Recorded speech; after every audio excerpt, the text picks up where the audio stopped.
हम इधर देखते हैं तो कर्जा, इधर देखते हैं तो कर्जा, उधर देखते हैं कर्जा, पीछे देखते हैं कर्जा। आज हम किसी दोस्त मुल्क में जाते हैं तो वो कहते हैं कि आए हैं मांगने के लिए। टेलीफोन किसी को करते हैं तो वो समझते हैं ये मांगेंगे हमसे। मैं सऊदी अरब से होके आया हूं, मैं यूएई के होके, अभी मैं तुर्की होके आया हूं, और मैंने उन भाइयों को कहा कि आप हमारे बड़े अजीम भाई हैं, हमेशा आपने हमारी मदद की। और मैंने यही कहा, जब मैं आया हूं तो आप समझेंगे शायद ये मांगने आया है। मैं मांगने नहीं आया, लेकिन मजबूरी है। मैं अभी यूएई से होके आया हूँ, वहाँ पर यूएई के जो सदर हैं मोहम्मद बिन जायद, कि मैं आपसे हर दफा आता हूँ, कोई और आता है तो आप कहते तो नहीं, लेकिन दिल के अंदर तो आप समझते होंगे ये पैसे मांगने आ गए हैं। और वो दोस्त जो पाकिस्तान के बहुत काबिल एतबार दोस्त हैं, वो भी कहते तो नहीं, लेकिन आप चेहरों से जान सकते हैं कि वो कहते हैं कि आपने कब तक कर्जे लेने। पाकिस्तान इंटरनेशनल मार्केट से एलएनजी खरीदने में कामयाब नहीं हो सका है।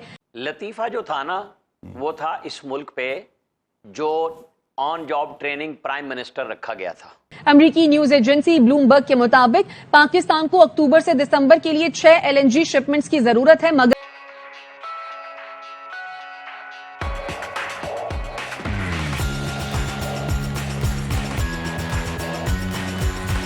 आज तक किसी भी एलएनजी सप्लायर ने पाकिस्तानी टेंडर का जवाब नहीं दिया। पाकिस्तान को सियासी अदम इस्तेहकाम, करेंसी की गिरावट और डिफॉल्ट के खतरे का सामना है। बहुत से इंटरनेशनल बैंक पाकिस्तान की एलसीज खोलने को तैयार नहीं हैं।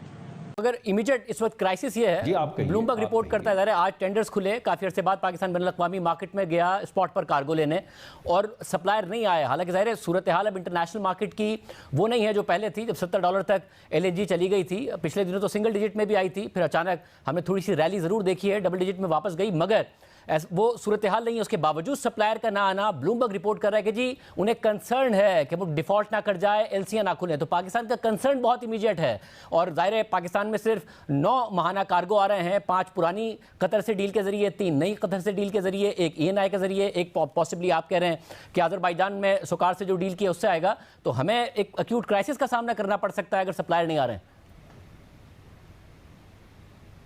नहीं, पहली बात तो यह है कि जो आपने बात की है, अगर वो बात ठीक है तो आज के प्लान को अब आप अपने सामने रखिए और सोचिए कि आने वाले वक्त में जब ये कमिटमेंट्स डिलीवर होना शुरू हो जाएंगी, जैसे कि मिनरल्स, मसलन मैं आपको एक एग्जांपल देता हूं कि एक जीसीसी के मुल्क के साथ हमने अभी, आपको मालूम है कि रिफाइनरी का प्रोजेक्ट, रिफाइनरी की पॉलिसी अप्रूव की है। हम 10 से 14 बिलियन डॉलर का एक कॉन्ट्रैक्ट साइन करने की तरफ जा रहे हैं और बड़ी एडवांस्ड स्टेजेस में हैं कॉन्वर्सेशन के। तो आप अगर सोचिए कि जब 10 से 14 बिलियन डॉलर की इन्वेस्टमेंट का अंदिया दिया जाएगा और कागज साइन होंगे, तो मार्केट को क्या कॉन्फिडेंस नहीं आएगा? जब लोगों को ये बताया जाएगा कि ये तरीकाकार है और इस तरीकाकार के जरिए 100 अरब डॉलर की इन्वेस्टमेंट आएगी। नहीं, मैं आपको बताता हूं, मैं आपके सवाल का जवाब दे रहा हूं, जरा लंबी तुम हो गई तमहीद, तो मगर जाहिर है क्योंकि इमीडिएट क्योंकि अगर ये कॉन्फिडेंस 4 से 5 महीने में आ जाएगा तो बेहतर है ना, क्योंकि 4-5 महीने बाद सर्दियां आ जाएंगी और उन सर्दियों के लिए अगर आपको एलएनजी पूरी नहीं मिलेगी तो मसाइल बहुत आ रहे होंगे। तो इसलिए मैं जानना चाह रहा हूं, और जाहिर है उसमें इंडस्ट्री के लिए मसाइल आ सकते हैं, ओवरऑल मसाइल आ सकते हैं, इसलिए जानना चाह रहा हूं कि ये वाला मसला क्या इसीलिए हो रहा है कि इस वक्त सप्लायर्स को कंसर्न है कि पाकिस्तान एलसीआं नहीं खुलेंगी पाकिस्तान की? देखिए 2-3 वजूहात हैं। एक तो हमारे कुछ दोस्त थे जिनका ख्याल ये था कि हमें टेंडर्स के ज़रिए, बजाय इसके कि हम इससे लें सोकार से या अज़रबैजान की हुकूमत से कार्गो लें, यही कार्गो हमें टेंडर के ज़रिए मिल सकते हैं। और मेरा ये ख्याल था कि टेंडर हमने पहले भी किए हैं बैनुल-अक़वामी सतह पे और लोग बिड नहीं कर रहे।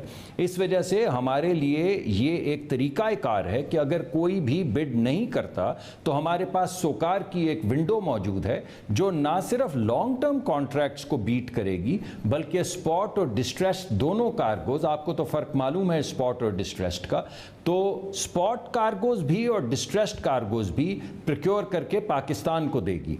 उन पे ये मुकर्रर किया गया है कि वो हर महीने एक कार्गो हमारे सामने रखेंगे। हमें ये ऑप्शन दी गई है कि हम बेशक 12 के 12 कार्गो ना लें अगर हमारी समझ में नहीं आते, उनका भाव हमें समझ नहीं आता, और उसका एक बड़ा तरीकाकार तय किया गया है। नंबर 1, क्या हमें ज़रूरत है? अगर नहीं है तो नहीं लेंगे। नंबर 2, क्या जो हम खरीद रहे हैं वो बाकी एनर्जी सोर्सेज से कम कीमत का है? अगर नहीं है तो नहीं खरीदेंगे। नंबर 3, हमारे पास ज़र मुबादला है? अगर नहीं है तो नहीं खरीदेंगे। नंबर 4, 2 मुख्तलिफ ये स्टॉक एक्सचेंज समझ लें, हम तो उसको इंडिसेस कहते हैं या इंडेक्स कहते हैं, लेकिन एक जापान कोरियन मार्कर और दूसरा ईस्ट इंडिया मार्कर, उनकी 30 दिन की एवरेज जो एलएनजी की हो रही है रिपोर्ट स्पॉट कार्गोज की, मगर मुसद्दिक मलिक साहब, again that is one cargo. इस वक्त मसला ये है कि या नहीं, एक second that is one cargo, आप वो ले भी लेंगे तो 10 हो जाएंगे। आप, हमारी डिमांड ज्यादा है। मैं पूछ रहा हूँ कि इंटरनेशनल आज सप्लायर क्यों नहीं आया? आपके पास जवाब क्या है इसका? क्यों नहीं सप्लायर आया? आप जी आपकी बात सही है, अनसर्टनिटीज की वजह से नहीं आया, इसमें क्या शक है। आज का जो प्लान है वो अनसर्टनिटीज को खत्म करने के लिए है। सोकार का जो पूरा तरीकाकार है वो अनसर्टनिटीज को खत्म करने के लिए है।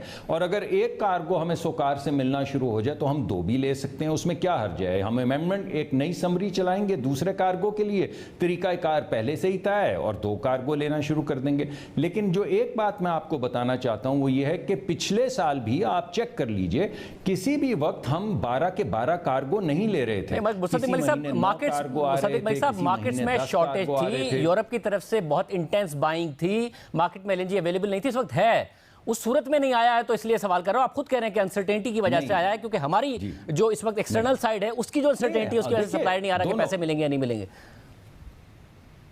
नहीं शाहजेब साहब, दोनों बातें हैं ना, मैं तो आपकी आधी बात तो मान ही रहा हूं। अब दूसरी बात आप सुन लें। आपकी पहली जो आपने बात की, मैंने कहा हाँ अनसर्टनिटी है, उसका इम्पैक्ट तो आएगा ही, मगर दूसरी बात यह है कि कार्गो हम सर्दियों के लिए खरीद रहे हैं और अभी तो गर्मियां हैं, इस वजह से आपको मार्केट में नजर आ रहा है। अगर आज की मार्केट के लिए हम इस वक्त के लिए टेंडर करें, जो हमारी ज़रूरियात ऐसी नहीं है कि हम करें, लेकिन अगर आज की करें तो शायद मिल जाए। मगर सर्दियों में अभी आप देखेंगे कि सितंबर के बाद एक बाइंग स्प्री दोबारा से यूरोप में शुरू होगी। और उसने, जिसने कभी स्टैंडिंग कमेटी अटेंड नहीं की थी, उस वक्त के वजीर आजम कहते थे हमें एक बड़ा माशी पैकेज मिला है। यानी वो जो दूसरे कर्जे लेते थे उनको वो कहते थे गुलामी का तौक, और जो खुद लेते थे वो था माशी पैकेज। बड़ी पुरकशिश ऑफर मिली। फिर एक हमारे जो सऊदी अरब के हुक्मरान हैं, मतलब दायरा हुक्मरान ही है ना, मोहम्मद बिन सलमान फरमारवा के बेटे हैं और वली अहद हैं, वो आते हैं यहाँ पे इन्वेस्टमेंट के लिए, उनकी गाड़ी चलाई जाती है। यहाँ on job training prime minister साहब का मैं किस्सा सुनाता हूँ, लेकिन एक फिक्रा कह के कि जिसकी इंडिया की मिसालें दी जा रही है, वहाँ इन्वेस्टमेंट हो गई और यहाँ MOU भी साइन नहीं हुआ। आप जहन में रखें कि MOU क्यों नहीं साइन हुआ, क्योंकि कोई चीज़ किसी को पता नहीं थी। बोर्ड ऑफ इन्वेस्टमेंट उस वक्त के वजीर आजम को बताता था कि सूबों के साथ ये चीज़ें कोऑर्डिनेट कर लें और आप फिर आगे चल सकेंगे। वो साल हा साल गुजर गए, जो गुफ्तगू की थी उसको हम MOU में भी नहीं बदल सके, एग्रीमेंट तो उससे अगली नस्ल आनी थी। तो चूंकि इस मुल्क के साथ 3.5 साल प्यार मोहब्बत में, बलाएं में लतीफ़े चलते रहे और इक़्तिदार चलाया गया। 9.5 साल KP में जो 300 से प्लस उन्होंने डैम बनाने थे, वो मैं और आप देख रहे हैं इस वक्त। वो जरदारी साहब भी बनाने जा रहे हैं डैम, उसी तरह नहरों पे, जिस तरह उन्होंने सिंध में 15 साल बना लिए हैं, वहाँ की नहरों पे अब वो पंजाब में भी बनाना चाहते हैं। अच्छा, अब आप आ जाए कि ये जो प्लान फौज ने दिया, आपको और हमें ये समझने की ज़रूरत है। मैं किसी फौज को डिफेंड करने यहाँ नहीं आया। उन्होंने जो मीटिंग की वो ये थी कि जी 2035 तक का साल है का हमारा एक टारगेट है, हम इतने ट्रिलियन बिलियन लेके आएंगे इन्वेस्टमेंट के।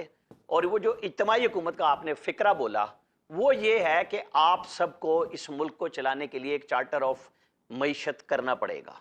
ठीक है जी, एक मुआहिदा करना पड़ेगा। आप ये कह रहे हैं कि ये प्लान फौज ने दिया, जिनको कहा जाता था कि वो डरपोक लोग हैं, को वो ऑफर कर रहे थे कि आप हमसे एक मईशत कर लें, जिसको वो कहते थे तुम NRO मांगते हो।